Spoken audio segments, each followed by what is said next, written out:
Good morning, everybody. Let's start this week with our mixed signal course. Last week I was not able to be here. That's why Professor Schmidt-Landsiedel gave this lecture. I was at a conference in Silicon Valley and gave a tutorial on similar topics here. So I will also bring some aspects of these novel developments in the field of mixed signal in our chapter on analog to digital converters throughout this course. Before we start with today's topic, which is switch capacitor circuits, I want to fill up this list with you. So last week you discussed the sample and hold circuit, and there was lots of impairments of the sample and hold circuit, and I want to go through these aspects with you. So I would like that you give buzzword on what you remember from last week's lecture. So basically we can say a sample and hold circuit is something like a switch connected to a capacitor,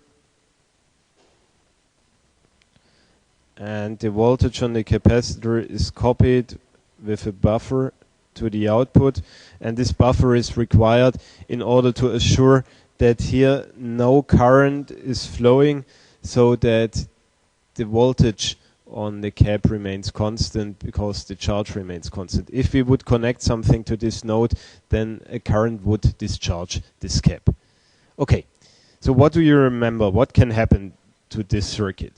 Well, in principle it's a very simple circuit, but we can have lots of problems here.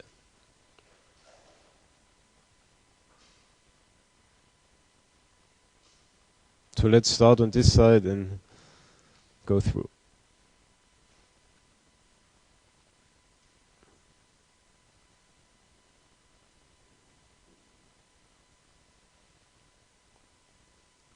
Nothing. It's not too much.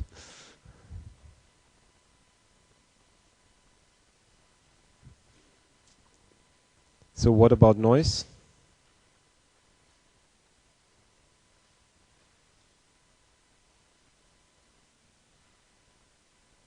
Guys, I would really appreciate if you would be a little bit proactive and try to contribute to this.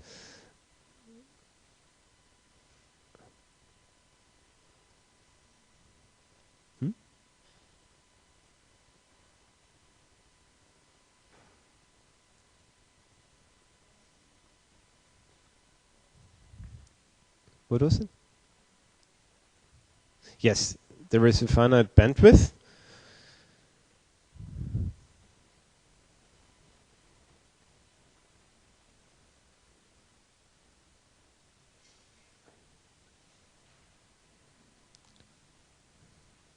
Okay, so if we consider only the RC, where the R is the switch resistance and the C is the storage capacitance, then we can see that the larger the cap is, the worse the bandwidth. This means if we have a large cap, then we are relatively slow. If we have a small cap, then we are fast. And we will see in the other aspects that a small cap leads to high errors and a large cap leads to smaller errors. So this is always a trade-off between accuracy and speed. Okay? So what is another effect? If we stay with this comparator, then we can say, okay, there may be a linearity issue in the amp.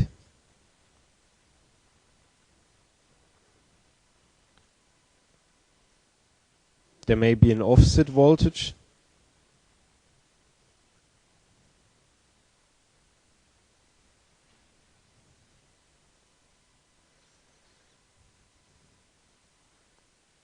Okay. Then we need a clock here to enable the switch. And what is always an issue if we have a clock?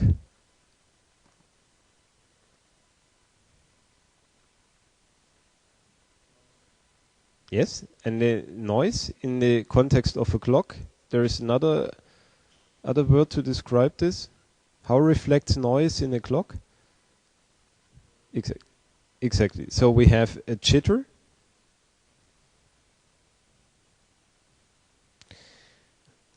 Let's say here clock, because there is another source of jitter, and this is the aperture.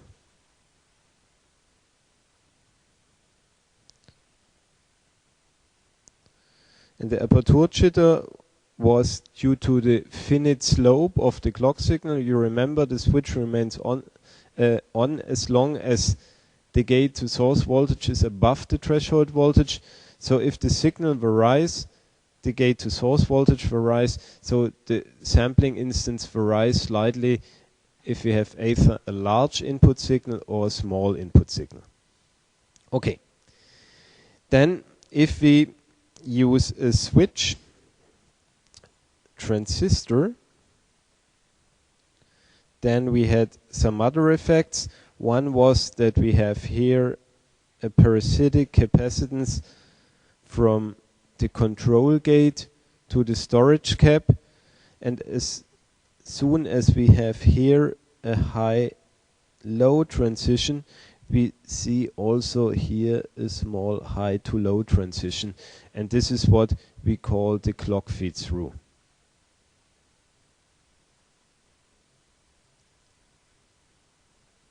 So this is a capacitive coupling from the control node to the storage node. And there is another effect that occurs when we switch off the transistor. Do you remember this one?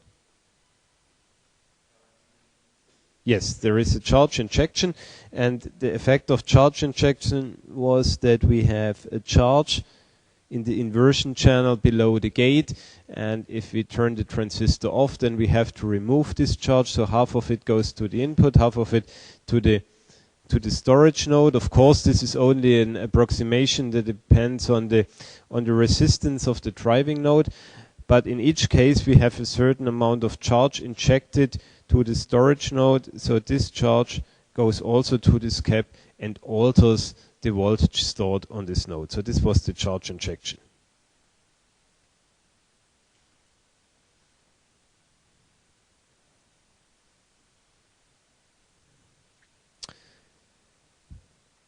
Okay.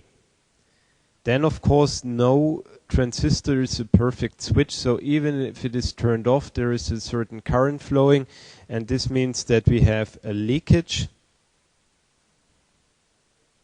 in the off state transistor, and this leads to a droop of the output voltage. So we store a certain voltage, and then over the time charge is flowing away and the voltage drops slowly. Okay, what else do we have? Then in this transistor here there is also some noise generated, and you have seen in the last lecture that this noise is low pass filtered on this RC low pass. So we have basically a noise source, and the noise is low pass filtered, and the result was that this leads to this KT over C noise.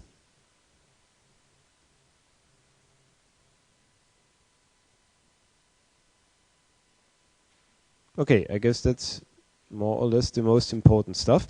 So you can see here we have the KT over C. This means low noise power if we have a large C. We have with the clock feed through and the charge injection an effect that with larger C the error is reduced. Somehow this also holds for the leakage. If there is a certain leakage current flowing and the cap is large, then it takes a longer time for the cap to be discharged. So we have here effects that require a large cap in order to be accurate. On the other side, if we look at this finite bandwidth, then here we need a small cap in order to be fast. And this is always the trade-off in the sample of hold circuits. You can either be very fast or very accurate. And in reality, you have a trade-off between these two effects. Okay. Questions concerning sample and hold? Otherwise we start with the switch cap circuits.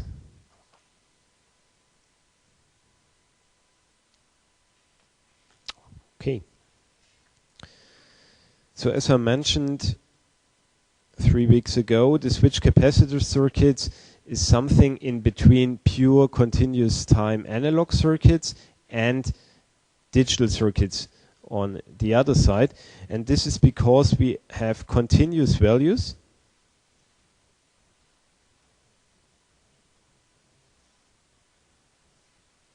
but we are discrete in time.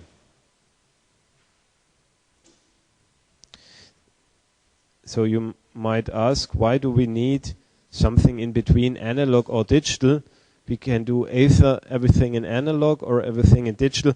Well, the reason is that we can emulate very accurately analog circuits by using the switch capacitor technique. And what I want to do in the first part of today's lecture is to motivate why it is useful to go for this switch capacitor circuits instead of pure RC analog circuits. Okay. To implement a resistor in an integrated CMOS process, we need a resistive material that we have to tap with 2 contacts. One possibility is to use a piece of polysilicon, and this leads to a so-called polysilicon resistor. Here you can see we have a piece of polysilicon. This is exactly what we use as the gate material for the transistors, with only one exception. On the gate material of the transistors, sorry, not resistors, transistors, we have an additional silicide layer. This is indicated by this thick blue line. So on a transistor we have this silicide layer over the complete polysilicon, and this is a highly conductive material in order to reduce the resistance of the transistor's gate. However, if we want to implement a resistor with a large value, we have to get rid of this top layer. Otherwise, the resistance would be nearly 0. So what you can remember is a polysilicon resistor is more or less a gate material without this top layer. Then we can connect this resistor here and here with 2 metal contacts. So at the end we have something like a resistor here. And you can see, of course, that we have here an insulation layer. So the resistor itself is totally separated from the substrate. The only parasitic effect that we have is that, of course, we have here a cap to the substrate along the complete resistor. What we can achieve is a sheet resistance. I will come to the point sheet resistance 2 slides later of, let's say, 200 to 400 ohms square. And to compare this to metal, metal has below 1 ohm usually. So we have here a material which is considerably higher in terms of resistance than the metal. The problem with this sheet resistance is that it is highly variable. So we have variabilities of plus minus 10%. Sometimes it's even plus minus 30%, depends on your process. But what you can remember, usually resistances have a pretty high variability. Another type of resistor is the so-called diffusion resistor. For the diffusion resistor we don't need this additional layer. So as I said, this can be either the gate material or it can also be an additional polysilicon silicon layer. Here for the diffusion resistor we simply take a diffusion material. So we have, for instance, here an N-well and here is a P+ implant. Okay, this is, for instance, the same implant as the one you use for the source and the drain of a PMOS transistor. Okay? So this is more or less a source drain material of the transistor.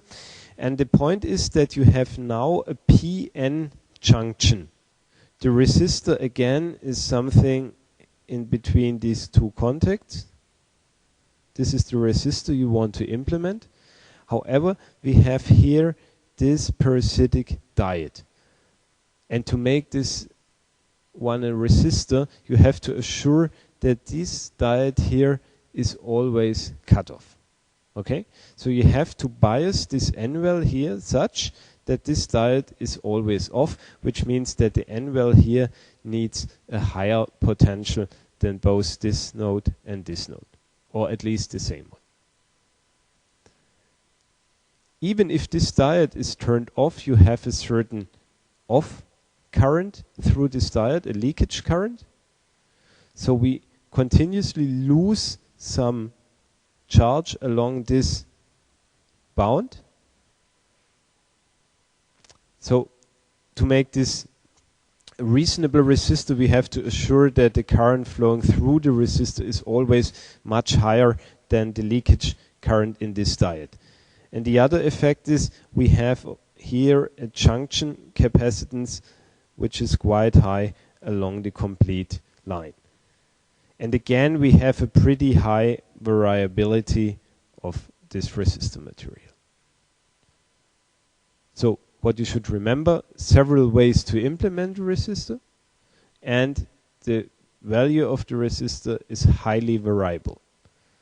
And the third thing is that the sheet resistance that we can implement is not bad, but it's relatively low, which means to implement very large resistors we need a large area.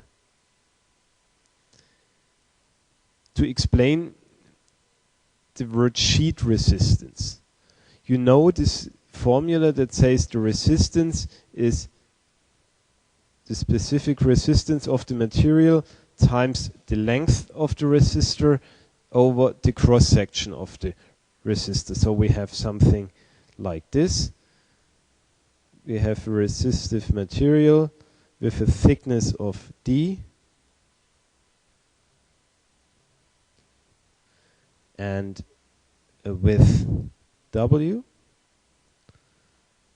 So this area is the D times W, the cross section, and then we can build a complete stripe out of this. The term here, L over W, is more or less the length divided by the width, which means the number of squares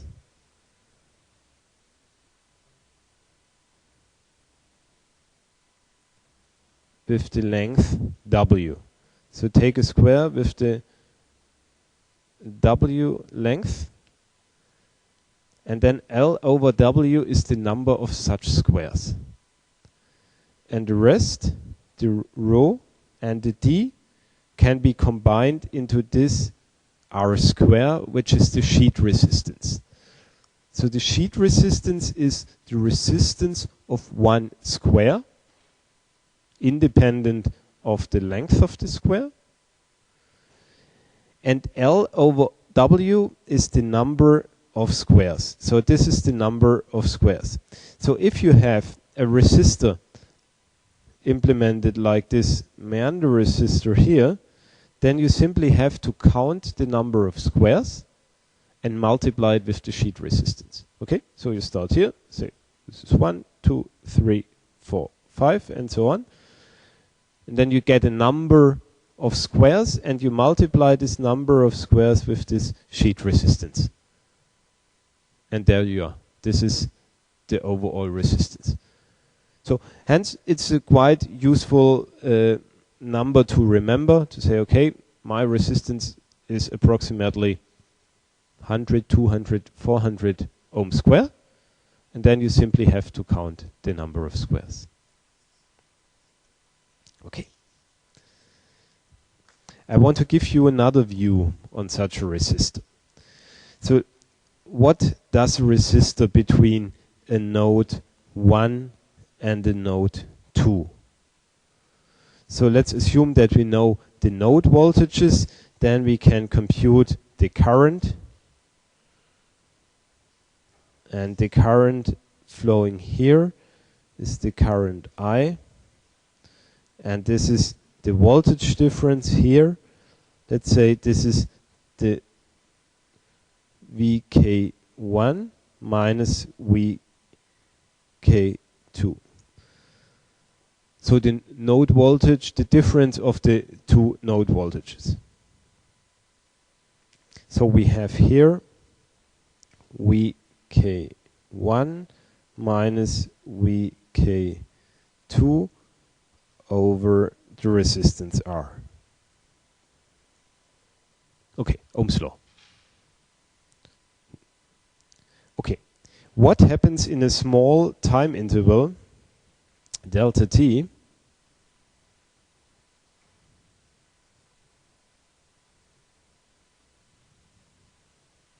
The small time interval is delta t. And we can assume if the time interval is small enough, then we can consider these two voltages as constant. Okay? So let's assume that the VK1 and the VK2 remain constant during the time interval delta t. Then we can say there is a charge transferred from node 1 to node 2, and this charge is equal to delta q equal to I times delta t. So the current times the time interval, and this is VK1 minus VK2 over R times delta t. This charge is transferred from the node 1 to the node 2 in the time interval delta t.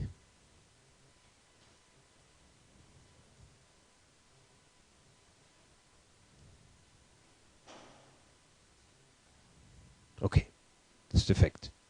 Two nodes, resistor in between, voltage drop across the resistor, current flowing, and in each time interval this transfers a certain amount of charge from the node 1 to the node 2. Let's look at this from a discrete standpoint. So what we have done so far is that we have here our current over the time, and we said, okay, in a small time interval we have here a constant current. Okay, we can say, okay, this is a time instance and this is a time instance. So if we are not interested in all time instances, but only in the time instance n times capital T, and the next point of interest is n plus 1 times capital T. If we look on this from a discrete perspective and say, okay, we are only interested in this point and this point, in the state of the system at these discrete points, but not in the time instances here in between, then the current might look different, and we would not recognize this. So let's assume that we have a current that looks like this, which has a different shape, but which transfers the same amount of charge from one node to the other node. So the area below these curves, the blue and the red one, is the same. Let's assume that this is the same. And if we look at the system only at this instance and this instance, then we would not see any difference. Okay? So there is no constant current flowing, but from a discrete standpoint, there is no difference in the state of the system. This is what we exploit in switch capacitor circuits, that we transfer also charge from one node to another one, And by doing this, we emulate somehow a resistor. From a continuous perspective, it definitively does not look like a resistor. But if we look only at these time instances n times t, then the result is the same. Let's look at this circuit. We have a capacitor here, and this capacitor can be connected via a first switch to the node 1 and via a second switch to the node 2. You can consider this node 1 and 2 exactly as the nodes here, 1 and 2. Okay, so here we have the 1, here we have the 2. Then we decide to use the following time scheme. We say we have here discrete instances n times t. T is something like a sampling period. Then we say, okay, during one period we connect the cap to the input, and in the next half cycle to the output, and in the next period we connect it again to the input.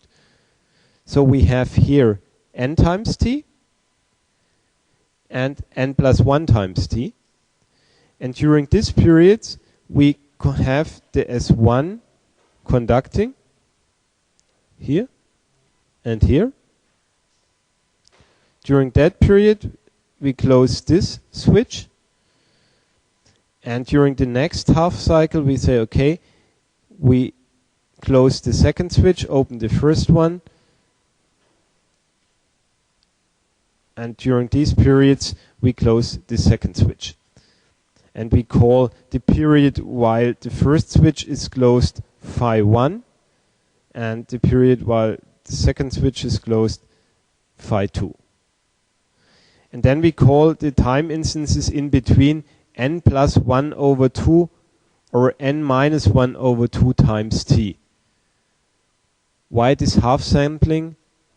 Well, the reason is that we say in each period we do this switching once. So as we have two actions in each period, namely to close this switch and then to close this switch, we subdivide each period in two halves, and we call them as 1 and as 2, and they occur one at the full time instances n and n plus 1 times t, and the other sub-period occurs at this fractional time instance, n minus 1 over 2 or n plus 1 over 2 times t. Okay. Let's analyze the circuit step by step, and we start at the time instance t equal to n times t. So we are in the phase phi 1, which means the S1 is conducting.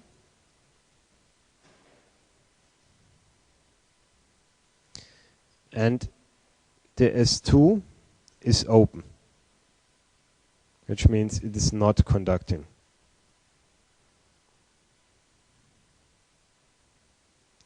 This means that we connect this cap to the input, and this means that the voltage across the cap, the VC, at the time instance n times t, is equal to the input voltage V1 at the time n times t. So we know the cap, we know the charge, we know the cap, we know the voltage. This means that we can compute the charge on this cap, which is Q at the time instance n times t, equal to C times V1 at this time instance n times t. Then the next step is that we say, okay, go to the next subperiod, which occurs at n plus 1 over 2 times t. At this time instance, we open the first switch, so S1 is not conducting.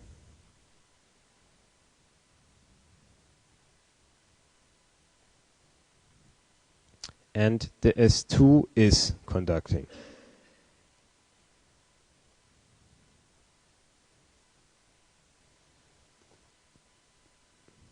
what does this mean? This means that we are not connected here,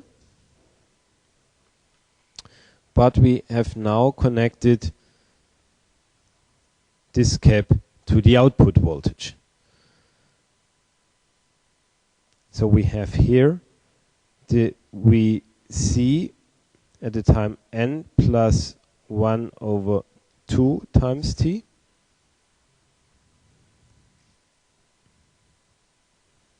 is equal to V2 at this time n plus 1 over 2 times t. And again, we can compute the charge, which is QC at this time n plus 1 over 2 times t is equal to C times V2 n plus 1 over 2 times t. Okay.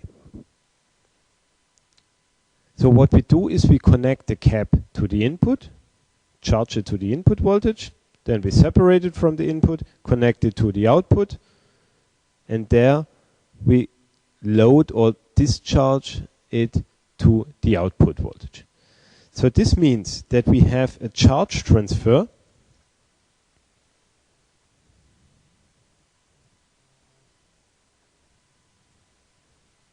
or we can say the charge is pumped from node 1 to node 2. You can illustrate this with an example. Assume that we have 10 volt at the input and 5 volt at the output. Then we charge the cap to 10 volt. Then we disconnect it, connect it to the output. So we discharge it until we have the 5 volts. So we have 5 volt times C charge transfer from node 1 to node 2. And we can compute this and say, okay, the charge transfer Q is equal to the charge QC at the time n times t minus QC at n plus 1 over 2 times t. So the difference between the two charges, this is the charge that is transferred, and this is equal to C times V1 n times t minus V2 n plus 1 over 2 times t. And again, you can assume that the voltages change slowly, so the voltage does not change between n times t and n plus 1 over 2 times t. Let's assume that there is no voltage change during that period.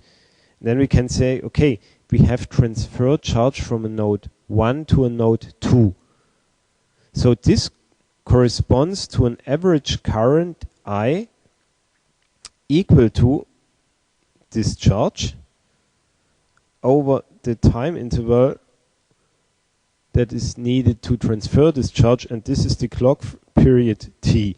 So we have Q over t, which is equal, according to this formula, so I take this Q and divide it by t.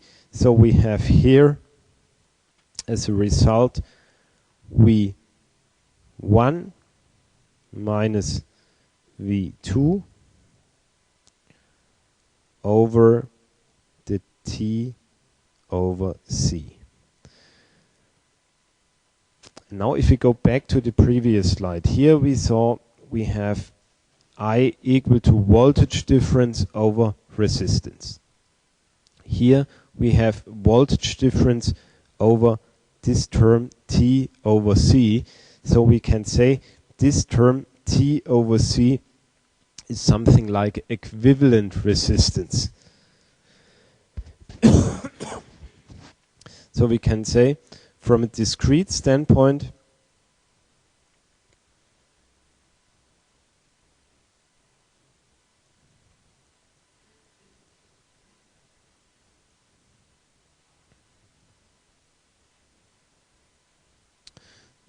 we have an equivalent resistance R equivalent given by T over C. Is it clear how this circuit works? It pumps charge from one node to another one. And this corresponds in the result.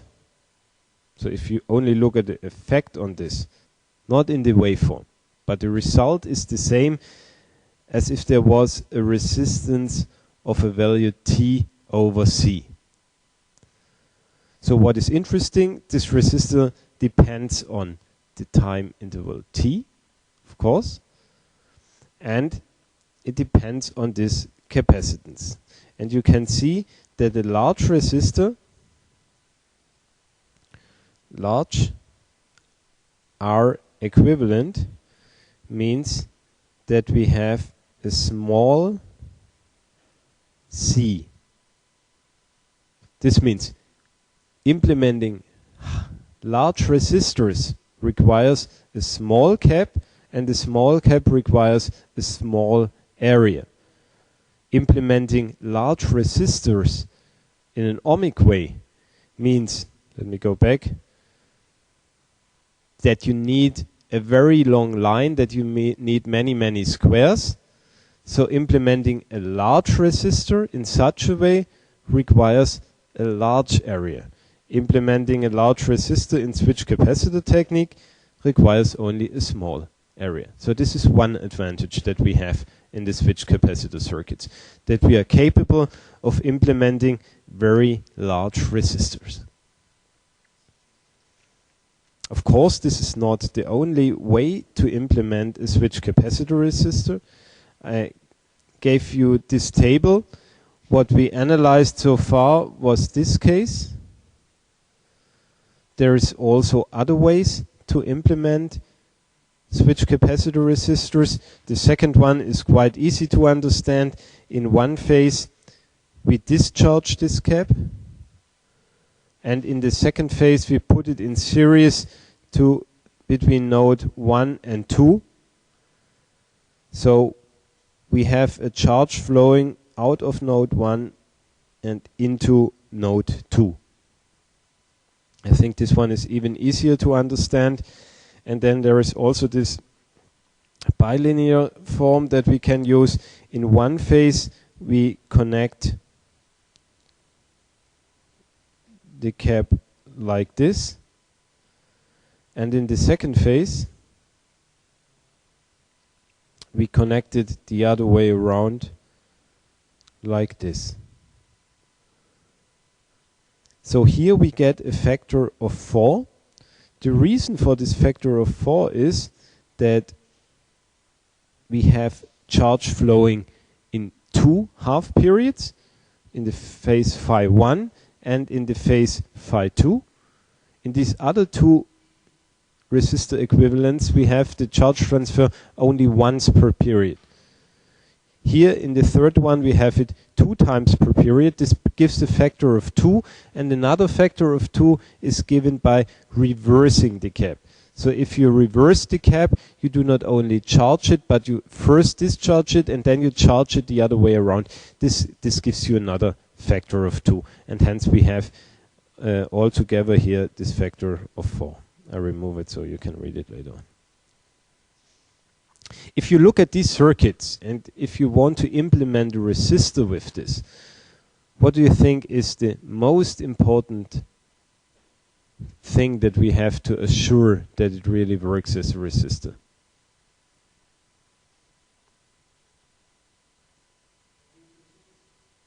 Pardon me?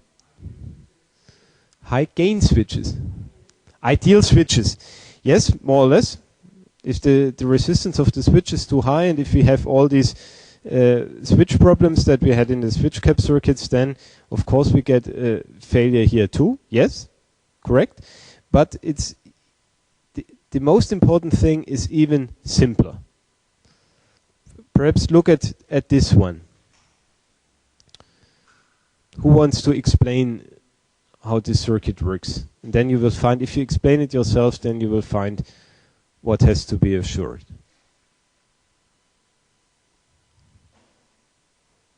Okay, first is we close the first switch and discharge the cap.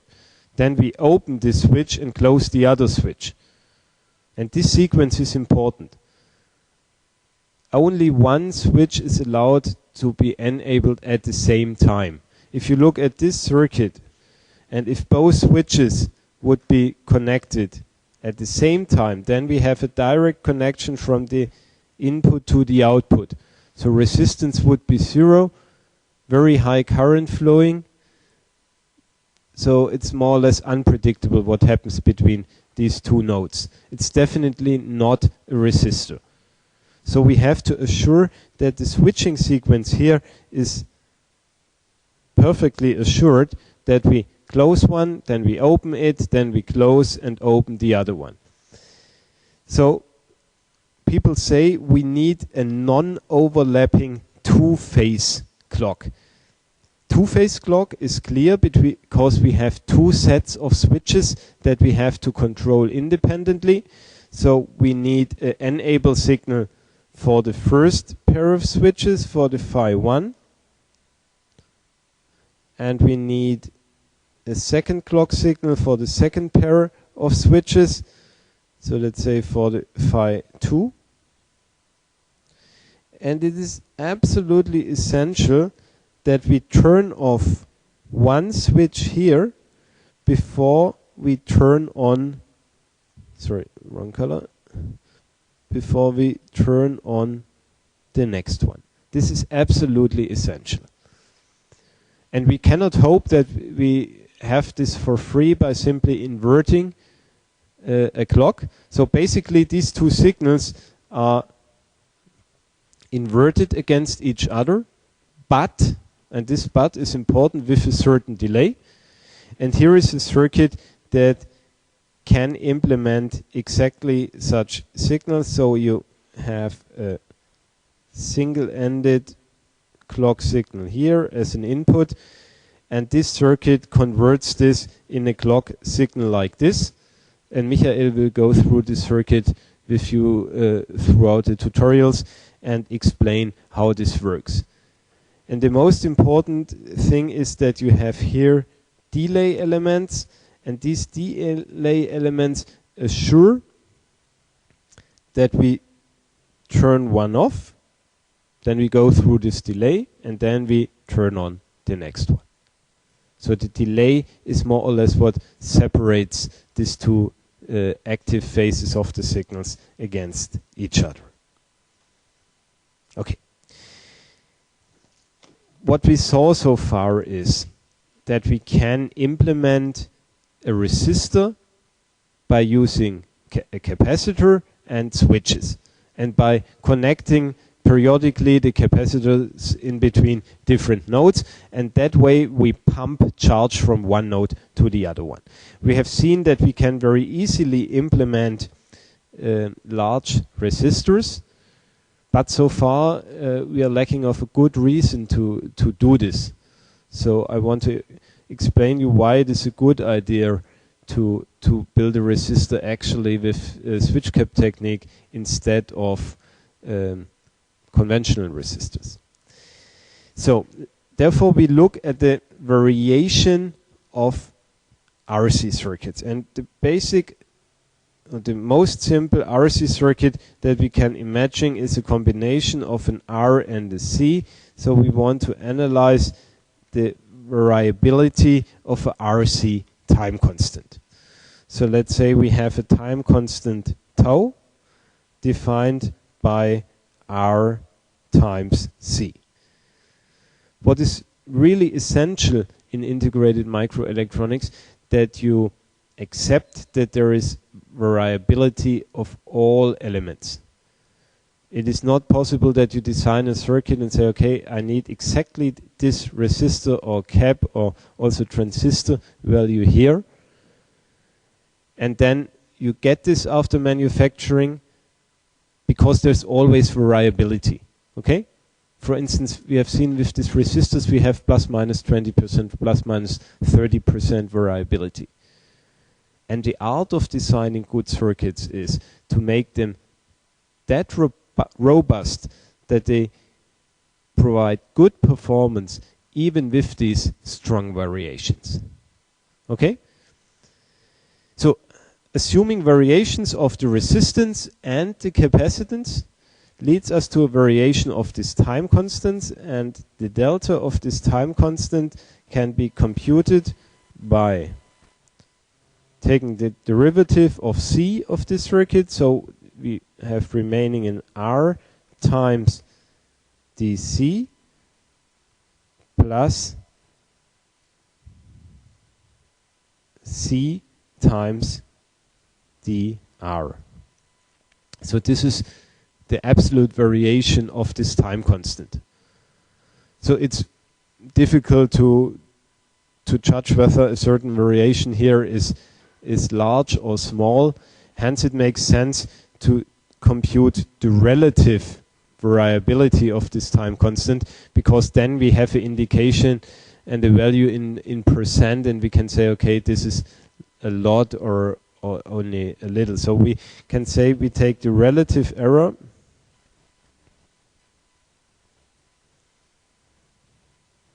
and this relative error is d tau over tau. So we divide the right hand side by RC, and then we have dC over C plus dR over R. This means the relative error, the error in percent of a time constant, is given by the sum of the relative error of the cap plus the relative error of the resistor. Assume that both have an accuracy of plus minus 20%, then you can see that we have a pretty high variability here. How does this look for switch cap circuits? For a switch cap circuit, we can say, okay, we want to implement the same time constant R times C. So we have the time constant equal to R times C. But now we say we implement the resistor by a switch capacitor equivalent, and the equivalent resistance can be T over C switch cap. And we insert this here, then we have T over C switch cap times C. Okay? So you might wonder how the circuit looks like. For instance, here this was our normal RC time constant. This is something like this. Now we can say we have something like this. Okay? This is what we do more or less. And we can compute again the variability of this time constant. So this is d tau, which is T over C switch cap times dC minus C over C switch cap square T, I forgot the T, dC switch cap plus C over C switch cap times dt. So let's assume that we can produce very accurate and precise clock signals, which is a good assumption compared to this plus minus 20% of the passive accuracy. Then we can say that this term here vanishes because the clock is so good that the dt is more or less 0. Then we have 1 over C switch cap times dC minus C over C switch cap square dC switch cap. And again we can compute the relative error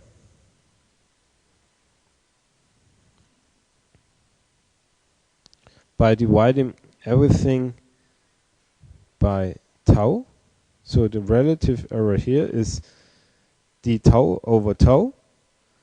So we have to divide the first term by t over c switch cap and c, so it remains 1 over c dc. And here we have, if we divide this by t c over c switch cap, then what remains is 1 over c switch cap times dc switch cap. So you might say this is the sum, or here the difference of the relative error of the two caps. Yes, that's true, but it makes sense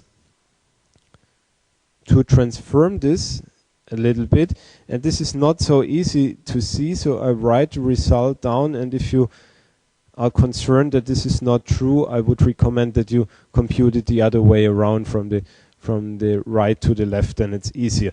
So this is the relative error of the variation of the ratio of these two caps, C over C switch cap over C over C switch cap. Das heißt, this is, sorry, the relative error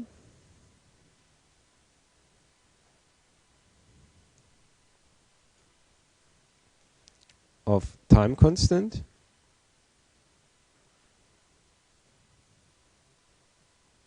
and now this is the important point, is given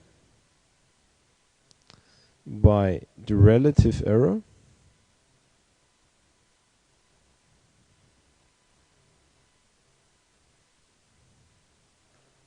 of the capacitor ratio.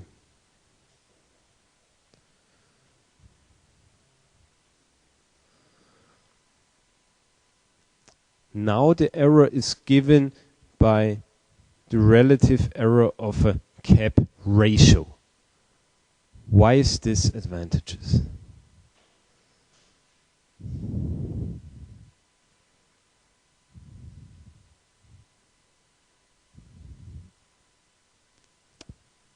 If you think to technology lectures and the source of variation, then what is the potential reason for a cap variation? Any idea? Yeah, for instance, in a CMOS process. Yes, so this is the main reason that we have a cap of two plates, and for some reason we shift the masks so they are not perfectly aligned. So the overlap ratio, the overlap area is reduced by shifting these plates against each other. Another possibility is that the dielectric thickness will rise to the process so that the plates are shifted in this way a little bit against each other. However, if anything happens to the mask alignment or to the thickness of this dielectric, then this applies not only to the single cap, but it applies to all of them.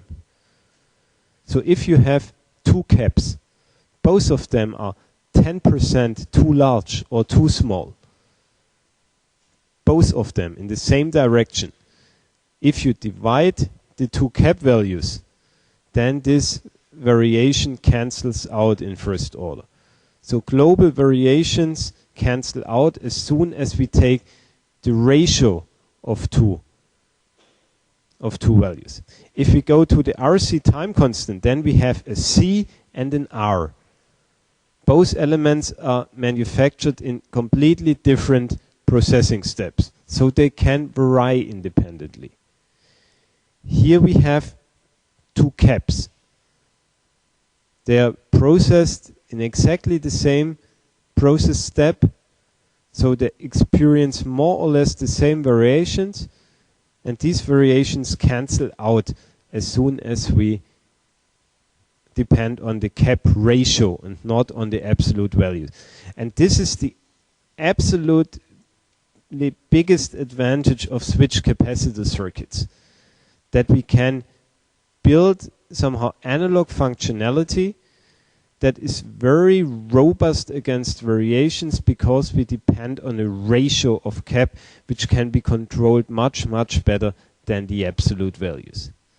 This is, by the way, also a rule for integrated microelectronics, both digital and analog, that as soon as we depend on relative quantities, on ratios, we are much more robust than depending on absolute values. The same holds, for instance, for delays in digital circuits. If you depend on the ratio of two delays, this is much better than if you depend on the absolute value of a delay, which can vary a lot. Okay. Questions so far?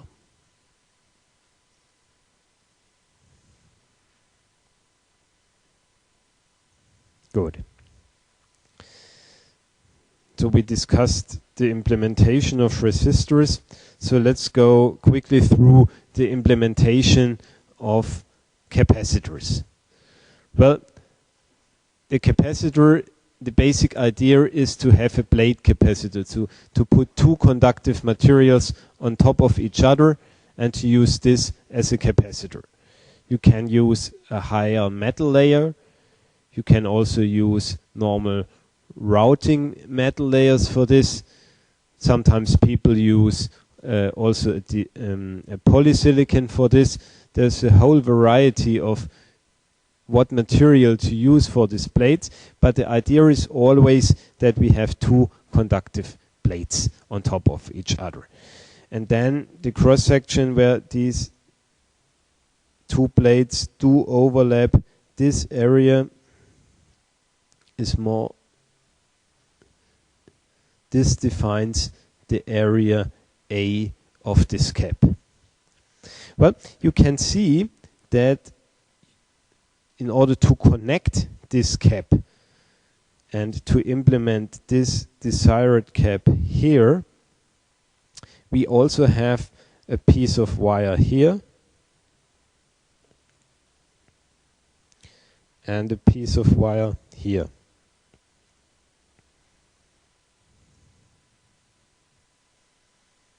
And of course, there is some surrounding, some other metals, some other potentials outside there.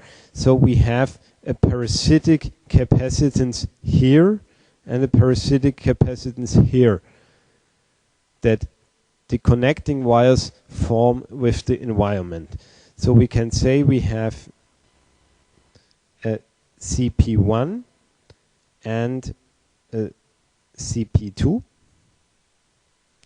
and this is parasitic capacitance.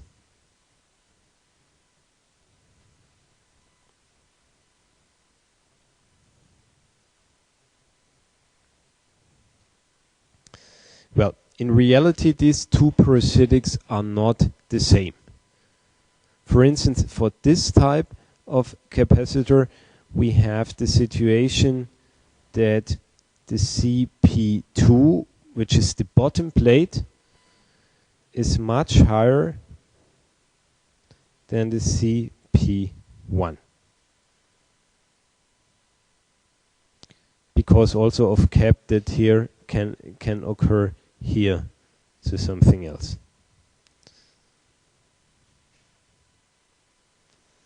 So what can we do if we know that one parasitic cap is larger than the other one? And by the way, it's also important always to remember in integrated microelectronics, there is always parasitics of everything. Every wire has resistor and cap, everything. So again, it is the art is to build a circuit that is robust against these parasitics, because these parasitics also vary a lot and are only known at the very end of the design, after you did your layout and can do an extracted simulation. So if you make the concept or your schematics, you already have to keep in mind that there will be parasitics and that you have to be robust against them. Because if you know the actual parasitics, you're very late in your design process. after making the layout and doing extracted simulations, well, then you should more or less be ready with the design. So when you know your parasitics, really, you have no time to react. Hence, consider it in an early stage, take it into account, simulate it already on a schematic basis by estimated values, and try to make your circuit as robust as possible against these effects. Okay. And this is such an example. We know we have parasitics. We have to accept this, and we know that on one node the parasitics are larger than on the other one. So this means that the cap is not a symmetrical device, but we have to use the cap in such a direction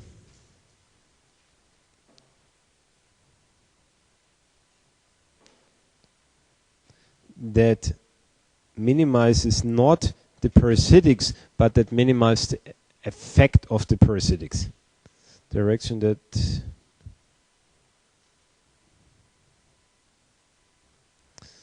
let's say the effect parasitics.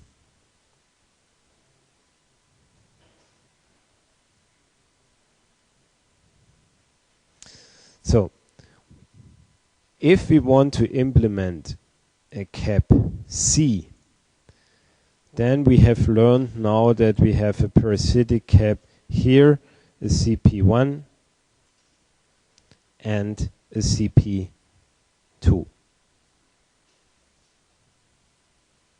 So let's assume that we want to build a switch capacitor realization of a resistor. Then I take this switch cap realization. We have two switches, one controlled by phi 1, the second one controlled by phi 2. And now I can draw the parasitics. There is one parasitic cap here, and there is one parasitic cap here. So which one is the most serious one?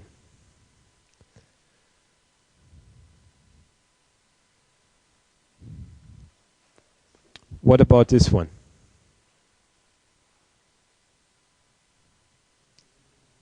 This should be small, yes, absolutely right. And why?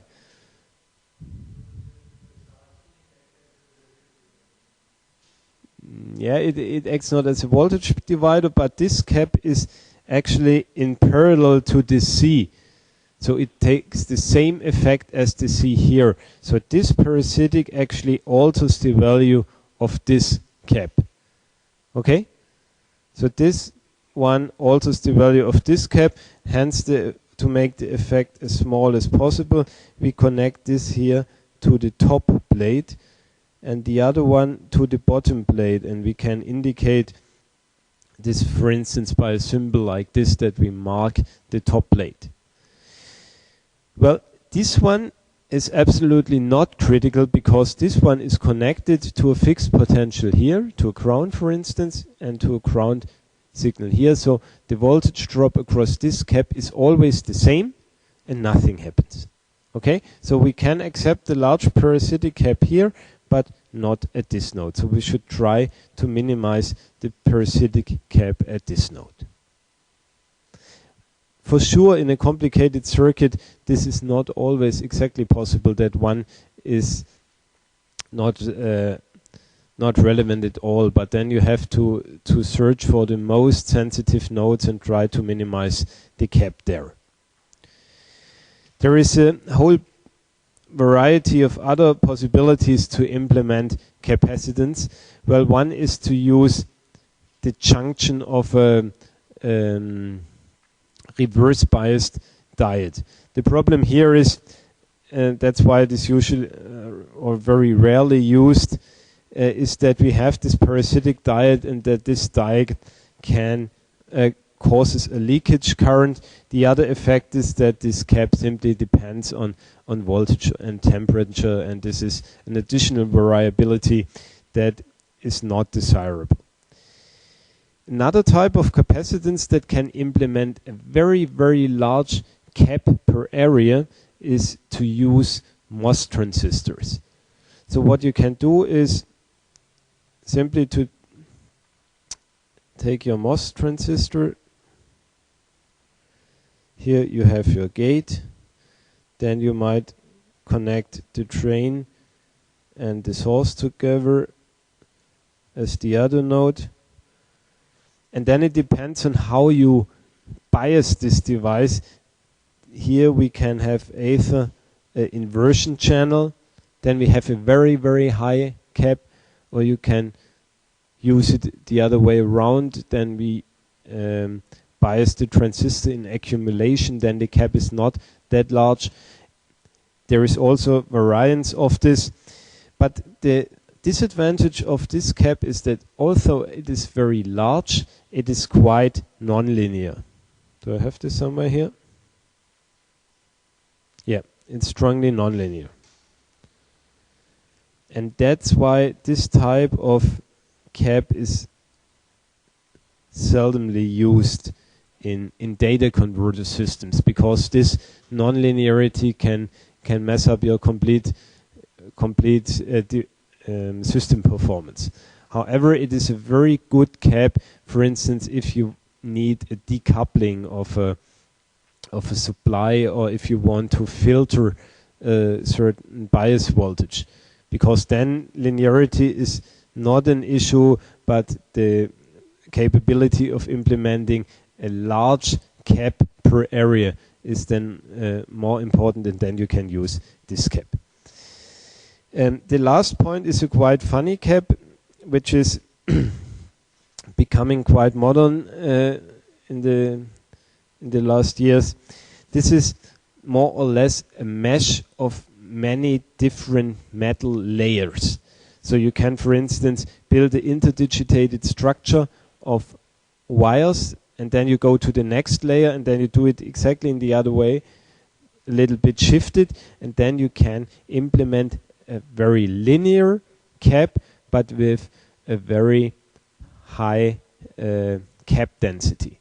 So what you exploit here is that you do not have only two plates, but you have more plates, and you also exploit the lateral cap, so not only in this direction, but also in this direction. So you have somehow a two-dimensional cap by building this three-dimensional structure.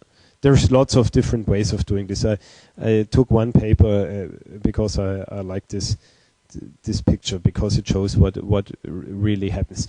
So it is a very complex structure, but the cap is high. So what do you think is a disadvantage of this structure? Nothing complicated from a practical perspective. What is disadvantage in building a cap like this? Pardon me? Right, this is it. So you're blocking all the metal layers. So if you want to go with a signal from here, from this side to this side, then you're simply blocked, okay? Because all the metal is occupied by this cap. So you have to route around it. So this is clearly the disadvantage of this type of cap. Okay.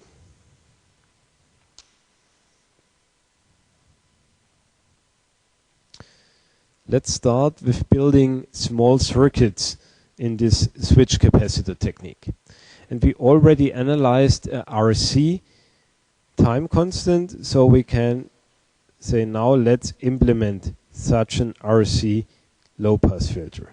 So we take an R, we take a C,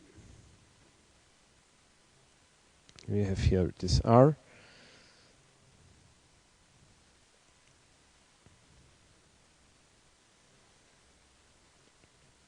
we have here input voltage V1, we have here output voltage V2, and the transfer function is very well known.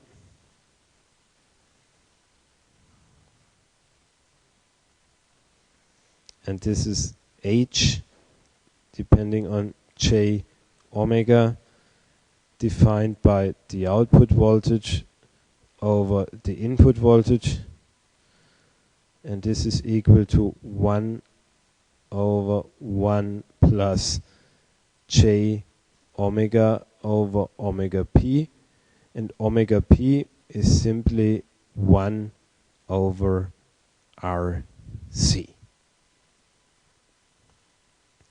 And you know how this looks in the Bode diagram.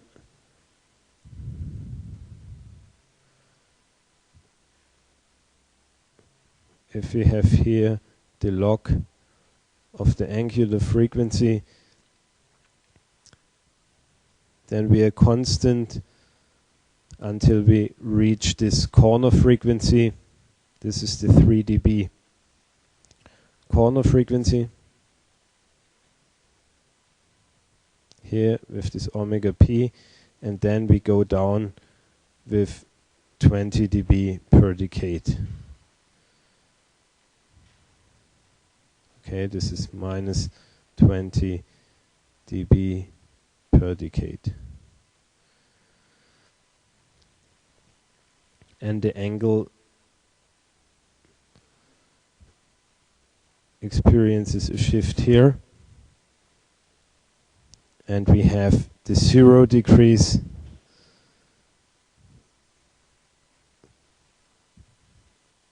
before we approach the 3 dB corner frequency. We have a total phase shift of minus p over 2. So 90 degree phase shift here. And this phase transition occurs around the angular frequency, and it starts 1 over 10 times omega p and ends a factor of 10 times omega p. So good approximation is to say it starts 1 decade earlier and ends 1 decade later, and here we have this transition like this. Okay, this is a conventional RC circuit, and the question is now, how can we implement this in switch capacitor technique? Therefore, we have to say we want to replace our resistor by a switch cap equivalent. So the yellow box, this is the resistor, and the cap is now called C2. And the two switches are closed alternately in this non-overlapping manner that I described before. So only one at the same time, and we have to assure this also during the transition. For analyzing switch capacitor circuits, we can follow a cookbook style of application, of analysis, and I hope I have it somewhere. Yes, I put this cookbook here. So what I do now is an example of exactly the steps described here in this cookbook. Okay? So you don't have to write it down. You have it later on this slide. So for analyzing such a circuit, we usually start 1 clock cycle in the past. So you start at the time instance n times t. This is your current time instance. Then you say, okay, let's go 1 period back into the past. And this is the point where we start our analysis. So actual time instance is n times t. Going 1 cycle back into the past, then we end up at the time n minus 1 times t. And during that time, we can say S1 is conducting. This means that we have connected the cap to the input. So the voltage on the cap, we see, let me check, no. We see 1 at the time instance n minus 1 is equal to V1 at the time n minus 1, and the VC2, well, the VC2 or the cap 2 is always connected to the output voltage here. So this is always valid, Vc2 equal to V2.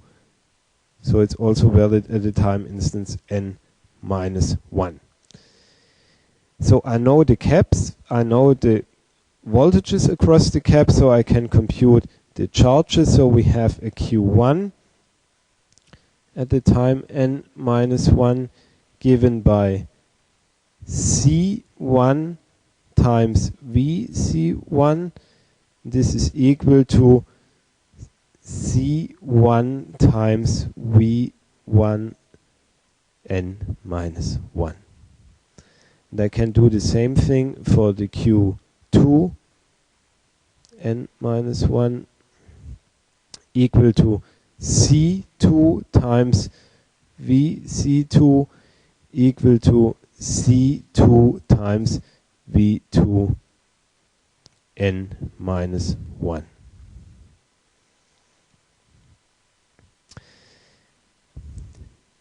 Then we open the switch.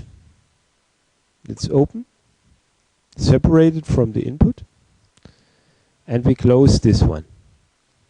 And if we close this switch, then we have a situation where this cap and this cap are connected in parallel. Two caps in parallel means that they have the same voltage. So before we do this, we have different charge on the two caps with different voltages. Then we connect them together, so there is a charge transfer until the voltage on these two caps is the same. So we can say at the time t equal to n minus 1 over 2 times t, we have the S2 conducting.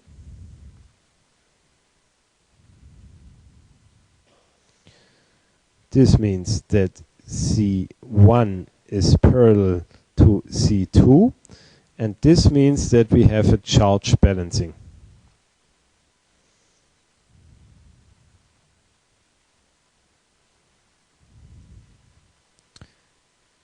We know that if these two caps are in parallel, that the Vc1 at the time n minus 1 over 2 is equal to the Vc2 at the same time n minus 1 over 2.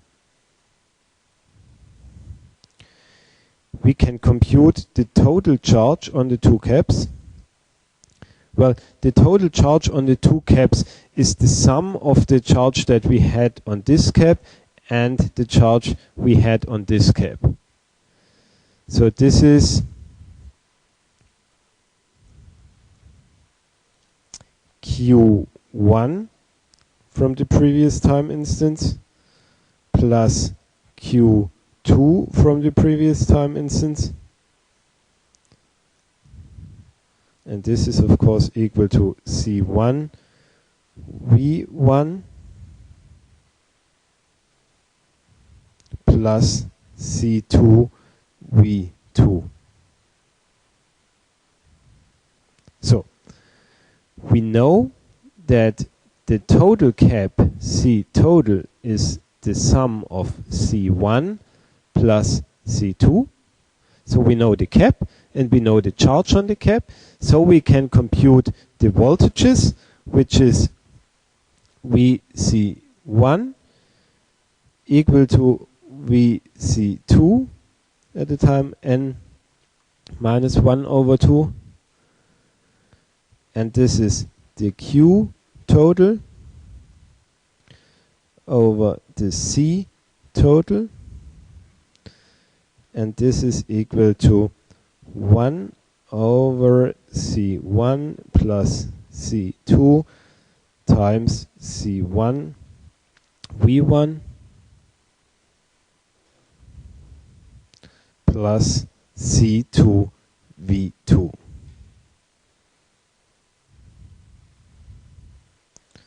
Okay.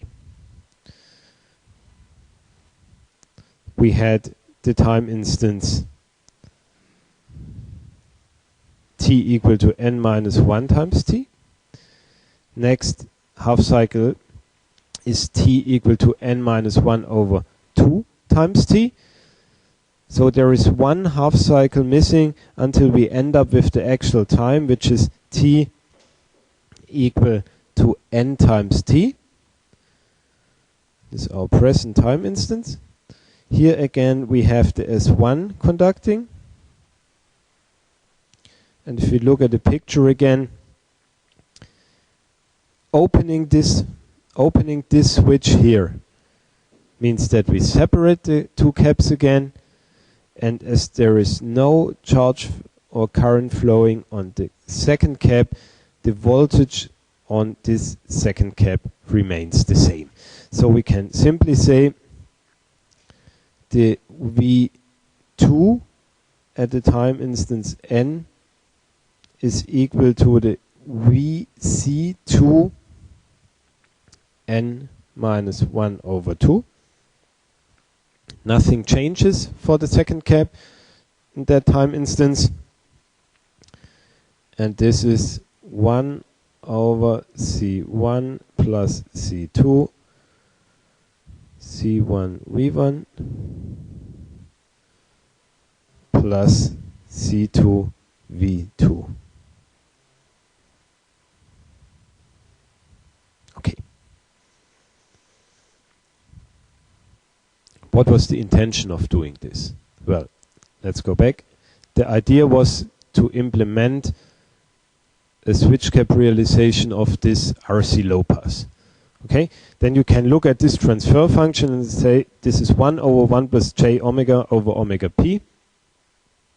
This is what we want to have. Here I get a formula like this.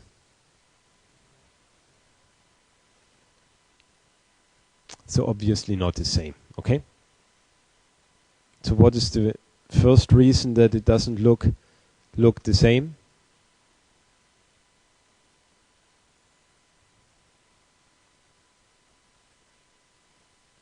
I guess you guys think too complicated. So, usually I ask things that are more obvious, and you I suppose you think it's more complicated than it actually is.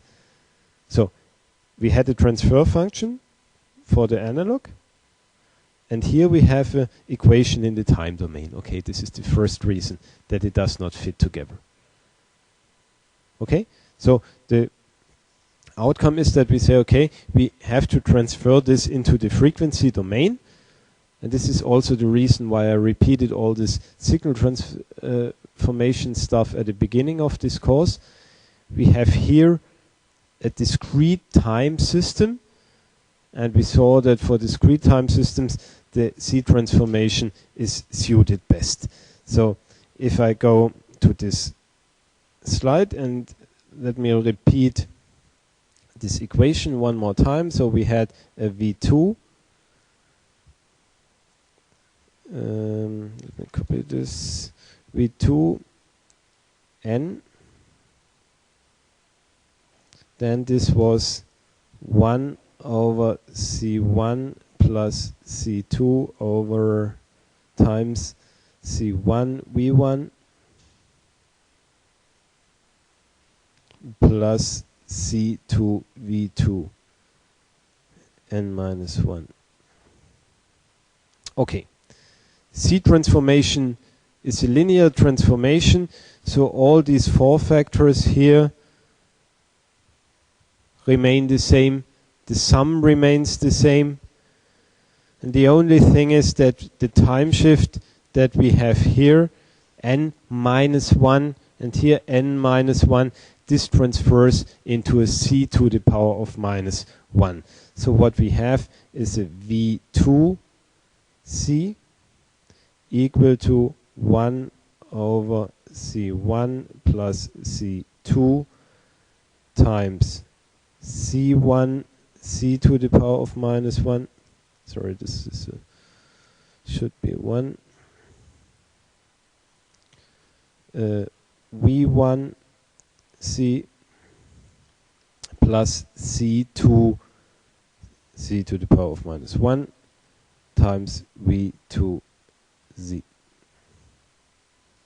That's it. Now we are also in the frequency domain. It's still not the same as for the continuous case. Yes, for sure not. Well, the reason is one is the pure Fourier transformation. This is the C transformation.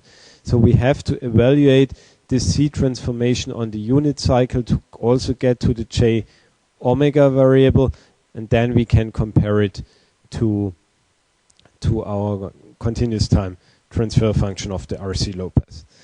So let me simplify this here a little bit and say, okay, we get a transfer function H depending on C, which is the V2 over the V1, and this transfer function is then in a simplified form C times 1 plus alpha minus alpha, and I define the alpha to be the cap ratio C2 over C1. This means if we want to go for the J omega, then we have to say for technical frequencies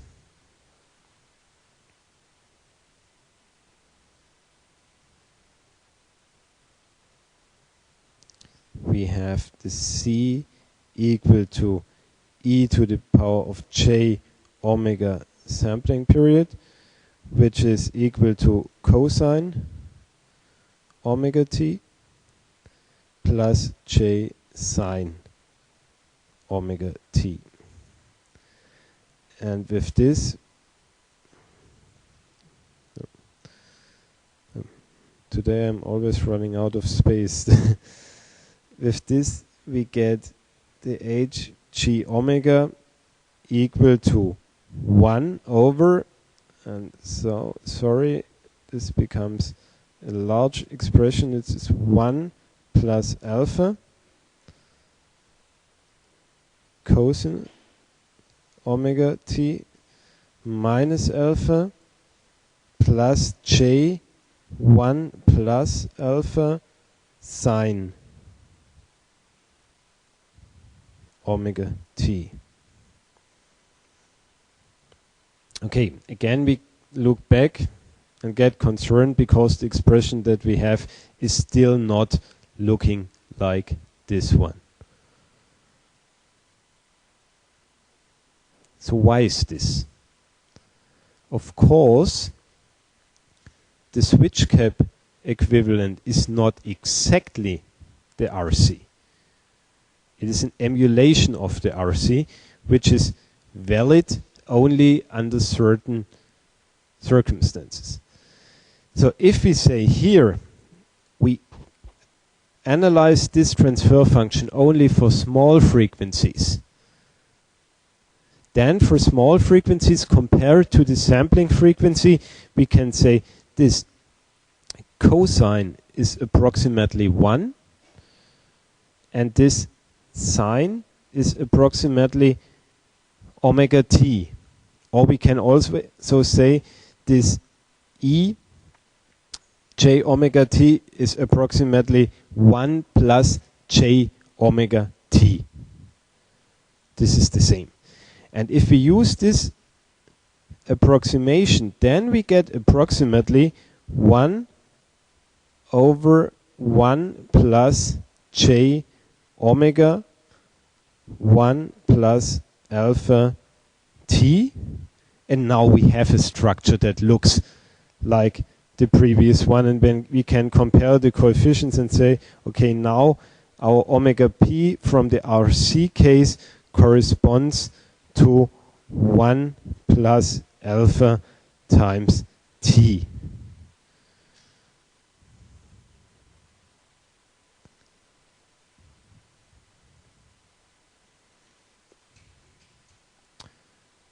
So we made an approximation to end up with the result that we wanted to have. This is the last point that I want you to understand today because it's very important. Why is it essential that we went to small frequencies? If you think back to the assumption that I made at the beginning, There I said we assume that the voltages on the nodes do not change, or at least do not change significantly during one switching period. So we assume the voltages to change slowly compared to the switching frequency. Think back to the simple charge pump circuit. Charging at the input, discharging at the output. If the voltages in between this pumping process change completely, then of course this does not behave as a resistor. But if the voltages change slowly and you pump very fast, then it works.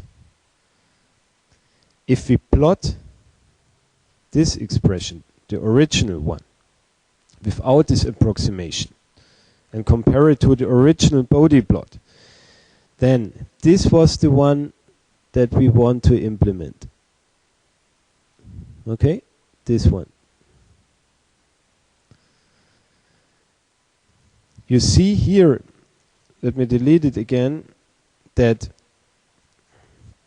for low frequencies, it looks exactly like this. Okay, in this region, the switch cap corresponds exactly to, or more or less exactly to, the RC implementation. Then if we increase the frequency, the error becomes larger and larger, and here it goes up and becomes even periodic. Well, it's clear that it becomes periodic because it's a discrete time circuit. The periodicity here is more or less what you have here in the cosine and the sine, which is periodic with the frequency. You know, discrete time filters have this and signals have this periodic replica.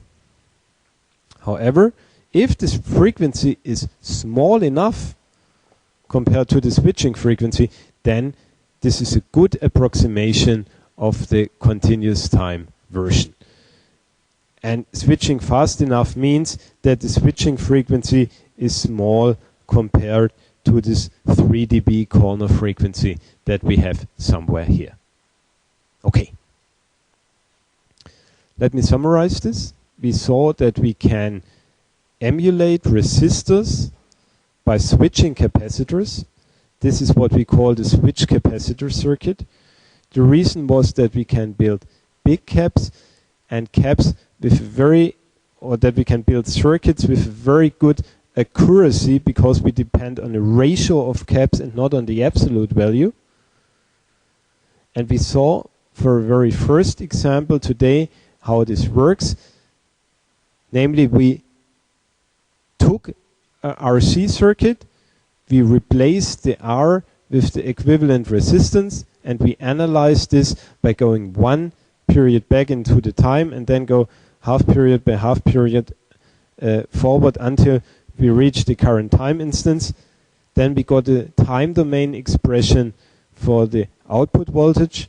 We transferred this into the frequency domain, and at the end we compared it to the continuous version, and what we saw is that it fits very well for low frequencies.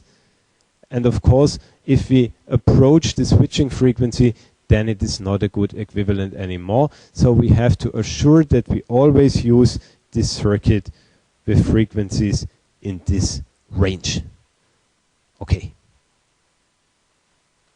If you have questions, I will be around for a while. Otherwise, I wish you a nice week. See you next Monday. And next Monday we will continue the switch capacitor chapter and going for more complicated circuits, which is basically integrators and amplifiers in switch capacitor technique. Enjoy your week. Thank you.